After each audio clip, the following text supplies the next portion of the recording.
Ce matin, j'ai du mal à démarrer. J'ai prévu d'aller randonner au Cap Canaille, mais je suis vraiment au ralenti. Allez, motivation! Je me prépare un pique-nique avec les bons produits que je me suis procurés au marché de Cassis la veille. Voilà, maintenant que j'ai fini de me préparer, ça va mieux. Direction le Cap Canaille.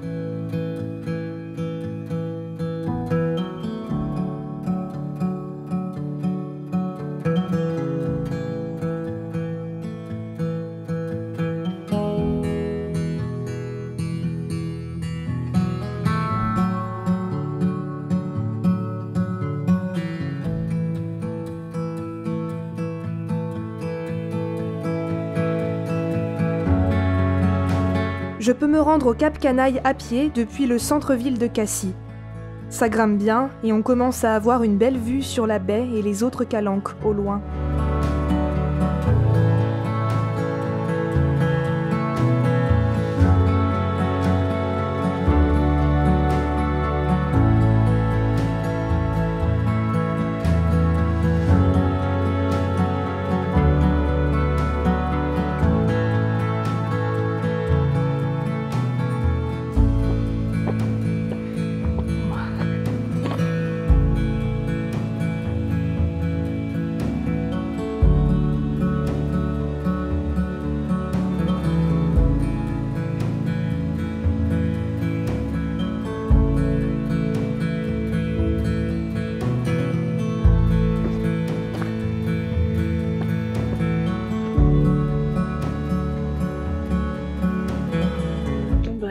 Une journée qui commence fort bien, hein. J'ai eu du mal à démarrer, mais là c'est absolument splendide.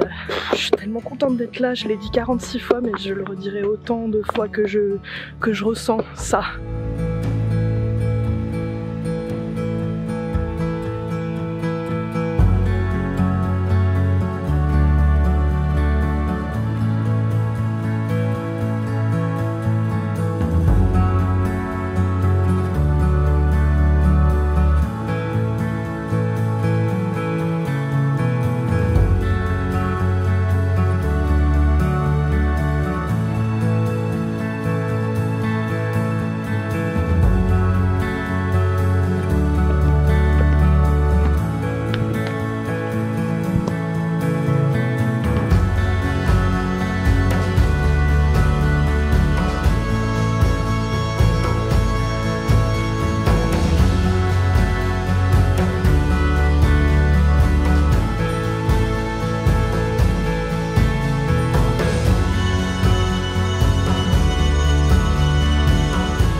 Comme vous pouvez déjà le voir à travers les images, le sentier longe les falaises et fait les montagnes russes en montant et en descendant sans cesse.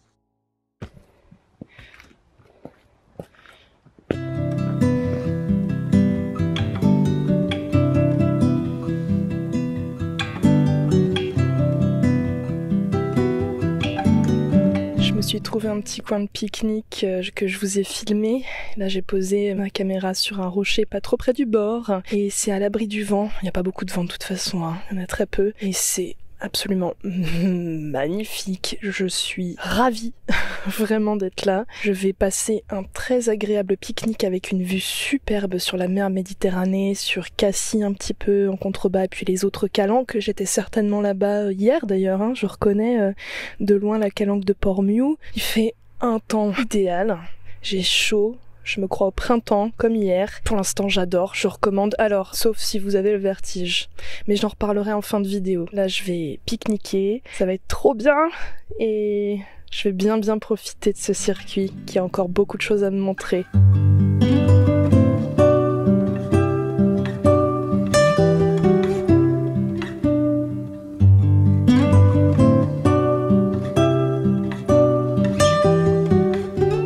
Effectivement, les formations rocheuses, au relief si différent et si particulier, ne cessent d'attirer mon attention. Le contraste avec le bleu intense de la Méditerranée est magnifique.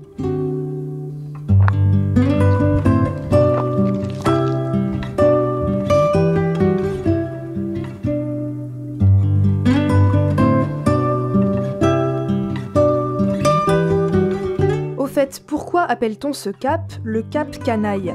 Ce serait une déformation du provençal cap Naillot, cap Naille en français, un mot lié à une notion de sommet. En effet, les falaises souberanes, faisant partie du cap, sont les plus hautes falaises maritimes de France, avec leurs 394 mètres.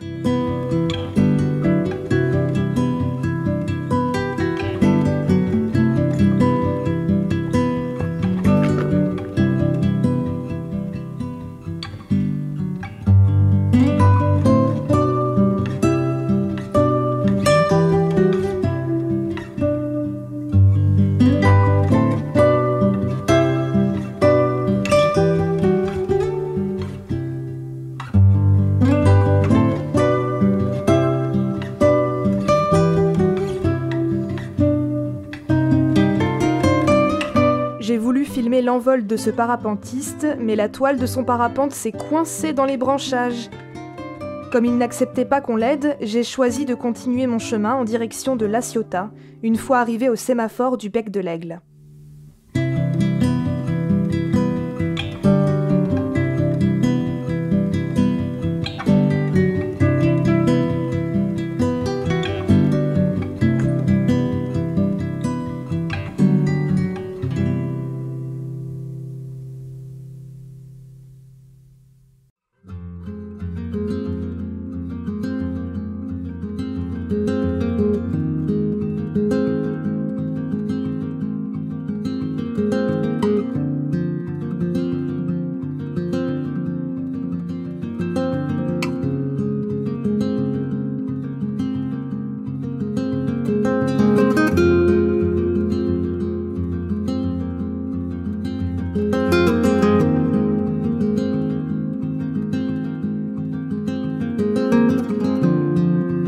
Le sentier descend à La Ciotat en longeant les falaises, et je peux avoir un bon aperçu des hauteurs de la ville.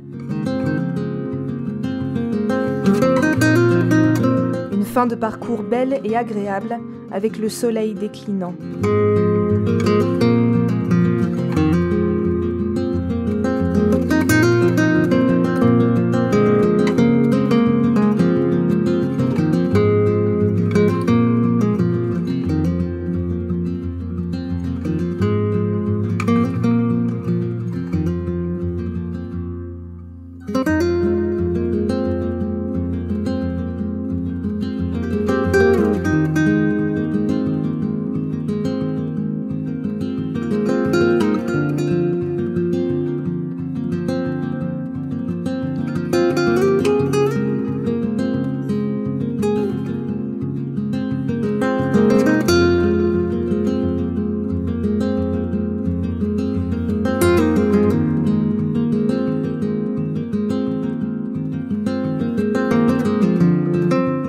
Revenue de mon parcours de la journée, je me suis étirée, je me suis douchée, je me sens bien détendue et propre, c'est magnifique. Franchement, la douche après le sport ou une activité physique quelconque, je crois que c'est une des meilleures sensations que je connaisse. Ce parcours, je suis trop contente. J'ai passé une super bonne journée. Moi qui avais du mal à me lever ce matin. C'est pas que j'avais du mal, mais j'étais un peu au ralenti, c'était compliqué, j'étais fatiguée. Je ne regrette absolument pas d'être allée dans les calanques, mais en même temps on peut pas regretter d'aller dans les calanques. C'est trop beau. J'ai passé une super journée, il n'y a eu aucun couac, tout s'est très bien passé, les paysages comme vous l'avez vu, magnifiques, le temps magnifique, mais tout était bien, je suis ravie. Mais ravie, bonheur. Bon, parlons du circuit quand même. Alors, je me suis aidée de ce topo guide, j'ai un peu mixé plusieurs circuits. Je me suis aussi aidée d'une carte de Cassis. Je me suis d'abord basée sur un PR, ici, le sentier du Cap Canaille. Le truc, c'est que ce sentier, sur le topo guide, débute sur un parking, le Belvédère des Calanques. Sauf que ce parking est pas du tout dans le centre-ville de Cassis, bien entendu. Donc déjà, moi, je suis partie du centre-ville de Cassis à pied et j'ai rejoint ce parking à pied.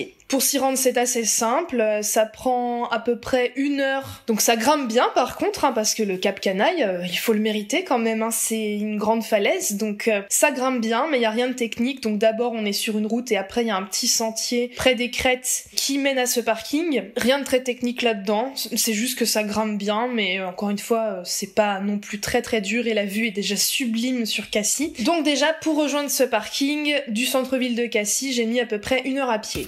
Ensuite, donc je suis arrivée au début du circuit ici, donc en ligne droite sur le Cap Canaille. Aller, ça met à peu près 1h30 à pied. Le topo guide suggère qu'on le fasse aller-retour, ou bien qu'on mixe avec un autre circuit dont je parlerai après. Mais du coup, ça met à peu près 1h30. Et là, il y a quelques petits passages délicats, mais rien de bien méchant. En gros, c'est assez sportif, hein, ça monte, ça descend, ça remonte, mais il y a rien d'insurmontable non plus si vous savez gérer vos efforts, si vous allez à votre rythme. Et pareil, il faut avoir des bonnes chaussures, faire attention où on met les pieds ou parfois les mains, et il y a pas de problème, ça se fait tranquille, rien de très très compliqué ni de très technique, un peu technique, certaines montées ou certaines descentes, mais si vous y allez tranquillement, c'est tout à fait faisable. Donc comme je le disais précédemment dans ma vidéo, si vous avez le vertige, je vous déconseille ce circuit parce que c'est vraiment au ras de la falaise. C'est le sentier des crêtes qui suit la route des crêtes qu'on peut emprunter en voiture, qui a l'air très belle aussi, mais je pense que c'est encore mieux à pied parce que on prend vraiment le temps d'admirer les paysages, on s'en imprègne, c'est beaucoup plus organique hein, la marche qu'en voiture, mais bon, je pense qu'en voiture c'est déjà très beau. Alors de toute façon les calanques c'est à pic hein, globalement, donc si vous avez le vertige, je déconseille de vous y rendre, mais là particulièrement ce sentier qui est quand même vraiment à flanc de falaise. Mais alors si vous n'avez pas le vertige par contre, mais vous allez surkiffer hein, si je puis me permettre, mais vraiment c'est magnifique, c'est magnifique. Les images parlent d'elles-mêmes bien plus que mes mots. Et donc arrivé au bout de ce sentier des crêtes sur le Cap Canaille, comme je le disais, le topo guide suggère qu'on peut faire demi-tour, sauf que moi j'avais pas envie. Donc j'ai préféré mixer avec un autre circuit qui est celui-ci. Alors j'en ai fait qu'un bout, hein, puisque comme vous le voyez c'est une boucle, et cette boucle c'est à peu près 2h40 de marche, et comme c'est une boucle ça signifie revenir au même endroit, donc ça voudrait dire que si j'avais fait ça, je serais revenue au point de départ et qu'après il aurait fallu que je me retape tout le Cap Canaille et tout, enfin ça aurait pas été possible, ça aurait été beaucoup trop long, beaucoup trop fatigant, et puis encore une fois on est en hiver, donc la nuit tombe relativement tôt, avant 18h, hein, donc évidemment j'aurais pas eu le temps non plus, je ne fais certainement pas ce genre de sentier de nuit. J'ai fait ce bout là, donc je voulais toujours être face à la mer, et du coup j'ai fait la partie qui mène jusqu'à Figueroles, et pareil hein, c'est super beau. Alors là je l'ai fait en descente, et donc je suis descendue à La Ciotat. La Ciotat je montrerai bien plus dans la vidéo dédiée à la découverte de Marseille, Cassis et La Ciotat, mais en gros je suis descendue à La Ciotat, centre-ville, vieux port, et ensuite j'ai marché pendant 1 heure le long de la côte pour rejoindre la gare TER. J'ai pris le TER La Ciotat Cassis, c'est à peu près 10 minutes, hein, c'est vraiment rien, et après de la gare TER de Cassis, il y avait un bus qui amenait au centre-ville, sauf qu'il démarrait pas avant 20 minutes, donc le temps que j'attende et que le bus m'emmène au centre-ville, en fait ça m'aurait mis le même temps, donc je suis allée de la gare TER de Cassis au centre de ville de Cassis à pied, et ça met un peu plus d'1 demi-heure, donc j'ai bien marché. Voilà, tout ça pour dire que j'ai bien marché, je ne regrette absolument rien, c'était trop beau tout le long, je suis hyper contente et je recommande à fond la caisse. C'est à voir, c'est tout à fait faisable, c'est pas hyper technique, je pense qu'il y a des sentiers beaucoup plus difficiles dans les calanques. Là voilà, ça fait partie des sentiers accessible, disons, peut-être un petit peu technique à certains passages, mais ça reste quand même très gentil hein, comparé à d'autres passages beaucoup plus délicats, je pense, dans les calanques. Voilà, j'ai terminé de parler, là je vais me faire à manger, je suis fatiguée mais de la bonne fatigue, donc ça c'est cool. En tout cas, si jamais vous avez aimé cette vidéo, eh bien n'hésitez pas à laisser un pouce en l'air qui me fait hyper plaisir et qui aide à booster l'algorithme de ma chaîne et de cette vidéo, donc c'est toujours ça de prix. Si vous avez des endroits à me recommander, recommander dans les calanques quand je reviendrai, ou bien des choses à dire sur les calanques, ou bien des choses à dire tout court, n'hésitez pas à me laisser un commentaire, je le lirai avec grand intérêt. Si vous n'êtes pas encore abonné à ma chaîne, le bouton s'abonner est juste en dessous, il suffit simplement de cliquer. Vous pouvez même activer la cloche pour recevoir une notification de quand une nouvelle vidéo sort, et je suis également sur les réseaux sociaux. N'hésitez pas à me suivre, voilà, j'ai tout dit. En tout cas, j'espère que vous allez bien, que vous vous portez bien, et quant à moi, je vous dis à lundi prochain pour une autre vidéo.